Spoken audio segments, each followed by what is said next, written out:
it comes down to the adjustments in which Conor can make. If Conor can make the adjustments, then I think he's going to have a great chance of success.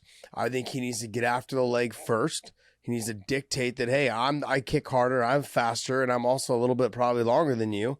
And if he can do that and make Dustin think twice about kicking himself, then I think he's got a good chance of winning. But it depends on who gets to the legs first. I think that calf kick's going to be key. And I think Dustin's been so active that he's learned in training how to adjust to it a little bit, whether it's move the shin out of the way with that little back step, or even like as soon as someone goes to kick, just switch your stance right away. So then now they're missing that lead leg. I mean, he could do that as well. Yeah, but here's one of the things that's being missed here. If you go back to their second fight, that calf kick had nothing to do with the beginning of that fight. What was something that was the precedence in setting for that fight so that calf kick worked? Dustin Poirier took Conor McGregor down. People don't even remember that. He took him down and was on top of him and made Conor work. John, you're right. Get himself back up. Didn't remember it. I didn't remember it. Yeah, exactly. Made him work to get back up, got him in the clinch, and made Conor do the thing that Conor does not want to get involved in. And that is a grappling match. No. Conor does not. Conor starts to blow up in the grappling match. Now, he did a lot of grappling, and he trained, some grappling when he was going to fight Khabib.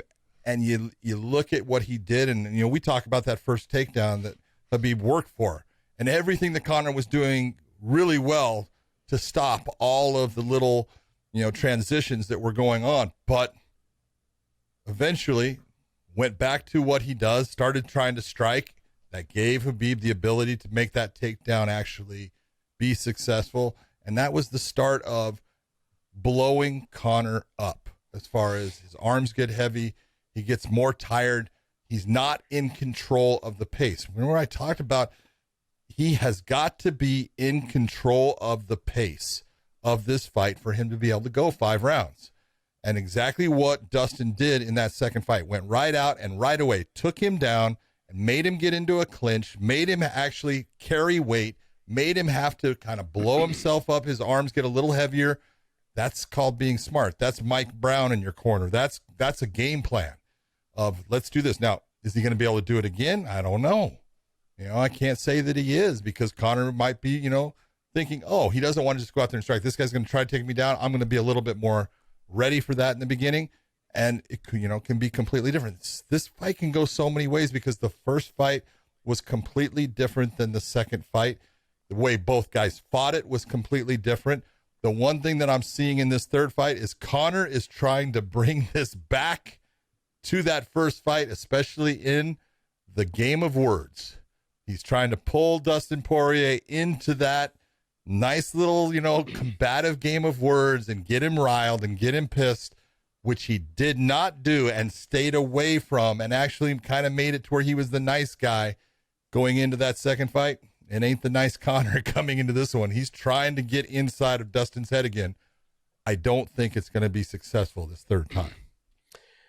Yeah, you're talking about that Conor posted the screenshot of Dustin's wife like sliding into his DMs, but there was no date on it. So let's just remember that there was a lot of times she was reaching out to him, trying to get him to donate the money to their charity. Yep. Because he said he would. So once I saw that, I was like, this could have happened right after that fight or right before that fight or whatever it was. The other thing as well is you can go through your stuff and delete it all. And then just, and so it just looks like she was requesting to talk to you. I mean, I don't know what it is, but anyways, but regardless, I'm sure she had reached out trying to get him to donate the money that he said he would donate. It's called trying to push a button. Oh yeah. He's going to try to do it, but I think Dustin's been, with his wife since middle school, I believe is what it was. I think he told me that a long time ago when we were training at Frankie's place in Jersey. And, he's been with her, I think, since middle school. He's not concerned about any of that stuff. Not all fighters can say that. Not all fighters can say that. And so, with him, he's just, I think he's going to let all this stuff just shine on. He knows what he's got to do. He's been posting videos on his social media of him playing ping pong, with Sabah Hamasi and a bunch of other guys, Mike Brown and stuff. And so they're having a great time. He seems like he's relaxed. I know as the fight gets, come up to Thursday, Friday, Saturday, it's going to get a lot more intense and, it's going to start playing on the mind. But if I'm going to lean anyway, man, I'm going to lean right now. I'm going to lean towards Dustin. So everyone that's talking, I can understand what the betting odds are and all of those things. And I'm not going to get into that right now because we're going to do a weighing on the odds for this card. But I really believe that Conor just hasn't had enough time. He hasn't been as active. He's got too many business ventures going on. No matter how isolated he puts himself for this time frame, I don't think he's had the amount of time to make the adjustments to fight somebody who is super active. Look, when fighters train constantly, daily, just getting better every single day, that is not his lifestyle anymore. And maybe he can train for 8 to 10 weeks in a period to get yourself back to, say 80% of what you were. But remember, we've in every sport, when you're talking the top 2 or 3 people, you're talking like less than 1% or 2% is what separates them. And right now, not even close to 1 or 2%. Yeah. I don't think he's that. I don't think he's 1 or 2% away from what Dustin was. Maybe he's going to prove me wrong. He may prove me wrong, but I just don't think that he has been as active. He has not been as active. What am I saying? No, I think he hasn't been as active. He hasn't been as active. And where has he been training? I know I saw him in California. He's been posting videos in California. He was in Dubai a little bit, and then he's been all around. And so if you're traveling all around, you're not really focused on the fight itself. Sure, you're focused on it, but it's not the same as just hunkering down, being in one camp, and just getting better every single day. Why do you think people go to Big Bear? To isolate themselves away from all that stuff.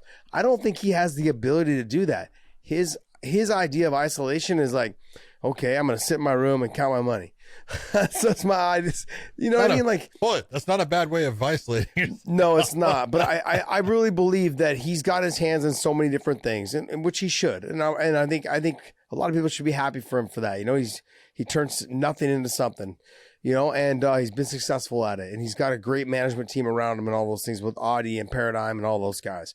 And so, I think I just don't know if he has what it takes anymore to get back to that level because his hands are all out there and everything else. And so we're going to see, I think we're going to find out on Saturday, but I think that Dustin being as active as he is, he's a lot more durable. I think he's going to have a phenomenal fight, and he's not going to let any of that shit get into his head. And it's going to be a good fight, man. I think it's going to be a good fight. Like I said, I lean towards Conor in the first maybe round and a half, 2 rounds. Then after that, I look at Dustin. Dustin the rest of the way. I would say that's the way to look at it. Josh, you sat there with me and Audie, who is Conor's manager, and we talked about, hey, focus. Focus is everything when it comes to this type of fight. And when your focus is not 100% on that fight and you have these other interests going on and your focus starts to, lend, themselves out in certain percentages towards those areas, that can be the difference in the fight. And really it is, I said in my opinion, he needed to get back to John Kavanaugh, get back to Radio, and get back to the guys that, he came up with and that were with him, during the lean times and everything. You cannot be in control of your camp. No. Someone else has to be. You have to believe in that person, and that person's going to take care of you, and they're going to run your camp, and you're going to do what they tell you on that day. That's the way it's got to be with someone, in that situation. We'll see if Conor was able to do it. Yeah, you would think with Peter Queally and James Gallagher. He's got the people. Yeah, he's got them all available to him. He's just got to bring them in and make sure that they're all around to train with him. Yep.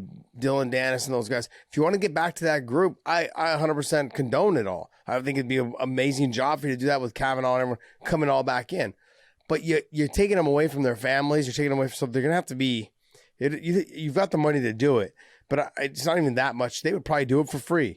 You know what I mean? Like, as long as you brought them out and they'd have to spend their own dime to get out there, they would. They speak very highly of him. They're all friends with him. Yeah, they do.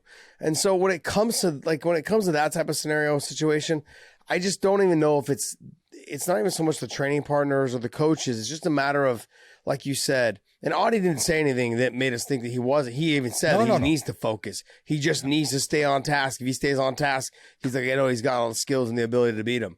Yep. But I agree with you. You can't run your own camps, man. And never have you been no fighter. I've never seen one fighter that was extremely successful run their own damn camp.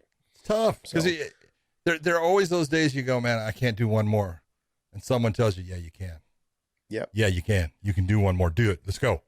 And they drive you past that point. And it's those times, it's those moments that when you have to dig deep in the fight, it's there. It's there for you because you had to dig deep in that camp. And it'll be there. And when you didn't, sometimes it's not there. And it's just the difference maker. And so hopefully, Conor did everything the way it was supposed to be done. It goes back to, you need that person to push you that little extra, like you said. But the reason why you need them to push you that extra is because you're never going to be able to train, even with that person, as hard as the fight's going to be. Never. Because when you start to put, like, your training partners, they see you're tired, they're like, okay, I can rest too then. Yeah. Because they're not as good a shape trying to as beat you. Yeah, because they're not trying to beat you. They're trying to knock you out. But they're just as tired as you because they're not in fight shape majority of the time. Yeah. They're out right outside of camp, or they're just jumping into their camp, or, you generally don't try to train with someone that is in a camp also because you guys don't want to get hurt, but you also need someone to push you, and you can't go hard on them because they have a camp too, and they have a fight as well. Yep. So you need those people, and coaches do that for you, but your coach can never get you to train as hard as the actual fight because as you get tired, that fighter pushes you to save your ass. And then as they get tired, you push them to beat their ass. And so when it goes back and forth, you're using more energy than you normally would in a real camp or in a training session. But regardless, it's going to be I think it's going to be a good fight. I think we're going to get 3.5 to 4. I think 4. I say it's somewhere in the third. I'm going. Yeah, you're saying somewhere in the third? Yep. All right.